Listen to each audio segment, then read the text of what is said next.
So in one of my other videos, I mentioned that I didn't like using grammar terminology. It's called meta-language, the language that describes language. I loathe it. And I'm a language teacher. I've taught in schools for 20 years. I can't stand using words like impersonal pronouns and adjectives, and even those ones which some people might think are simple, which we should have learned at school. I don't believe in layering an extra level on top of the things that you're learning. When you're learning a language, for me, it makes no sense. Now, there'll be lots of people who disagree with me. They'll say it's foundational, it's fundamental that you understand what aspect of the language you're using to describe something in a sentence. Well, I'm really sorry. That's not for me. And my course does not do that.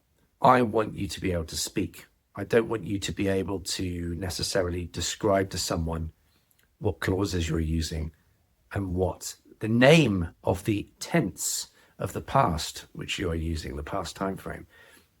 It's absolutely bonkers, and I've never understood it, and I think it can put a lot of people off learning. So I will actively avoid using terminology, terms, phrasings, descriptions of the way language works that are in addition to just explaining how something works. I want you to be able to do things with the language. I don't need you to then tell me the specific names of those actions and structures that you're using. What's the point? I don't care. When you're speaking your language, you don't think of the types of words that you're using in your sentence. No? Okay, let's just deal with one thing. There may be people for whom that is really, really important. And they feel, or they actually do need those things to be able to compartmentalize and put things in their heads. That's absolutely fine. There are a million courses out there for those people. This course is not that. I am trying to build something that is for those people who just want to speak. You don't need to explain it. You're not going to go on and become a professor in a Spanish university. You're not going to write a Spanish business book. You do not need top-level grammatical knowledge to be able to enjoy yourself in another language. And this is the method that's used in schools. Not all schools, but most schools. But I'm not a big fan. I'll do it if I have to, but when I'm teaching privately, I avoid it like the plague. So if this sounds like something that would be benefit to you, would be beneficial, then I think you'll really get a lot out of this course.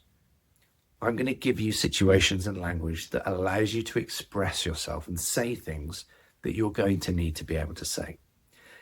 If there's some sort of explanation I need to give, very early in the course, even lesson 1 or 2, I believe, I will tell you and I will talk to you about verbs, adjectives, and nouns.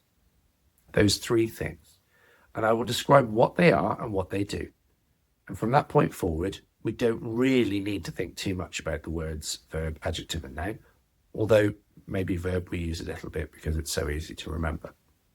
So personally, I know, and I've taken people through a language journey from 0 to basically having conversations with natives, and it doesn't require any of that nonsense. Okay, if that seems good, if that sounds great to you, I think we're going to get on fine, and you're going to enjoy the lessons. It is low key, it's no homework, it's no writing, it's no complicated grammar, it's just examples of how the language work, and then you taking those examples and playing around with them. Fab. Okay, so may have lost a few of you there. Hopefully, if you are the sort of person that would appreciate this sort of approach to language learning, I honestly think it is a brilliant way to go, and you'll get a lot out of it, and you'll actually just be able to do things without having to explain them to a teacher, which, I mean, no Spanish person is ever going to ask you which clause you used or what particular time frame are you referencing there. Doesn't happen. That's not real life. Let's enjoy our Spanish.